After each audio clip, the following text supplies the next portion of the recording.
For today's video mga idol ay magbo-voice over po tayo. So ito po yung tricycle ko. So ilang years po yun na nasa akin. So medyo napabayaan na kasi si Papa yung nagda-drive yan at saka nagme-maintain. So medyo kalumaan na yung mga parts nito. So kailangan ko papalitan.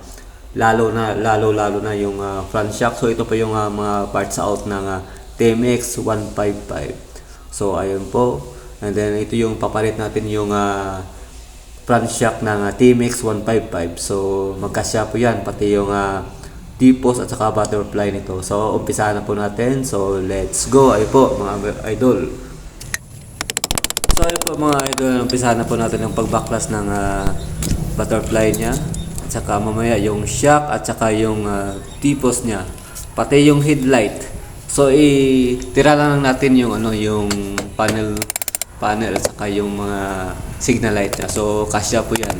So kung magkaroon po tayo ng budget ay papalitan din natin yung mga headlight set ng TMX 155 para tugma siya sa nilagay nating T-post at saka butterfly. So kabracket talaga niya 'yan sa TMX 155.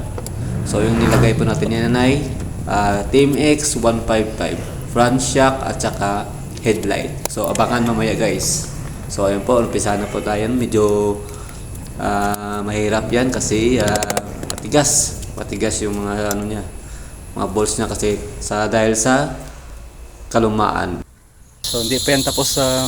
So guys, tapos natin nilagay yung front shock ng TMX 155 sa tricycle ko. So abangan ng ibang video ko guys kasi kulang pa tayo ng mga parts. So thank you.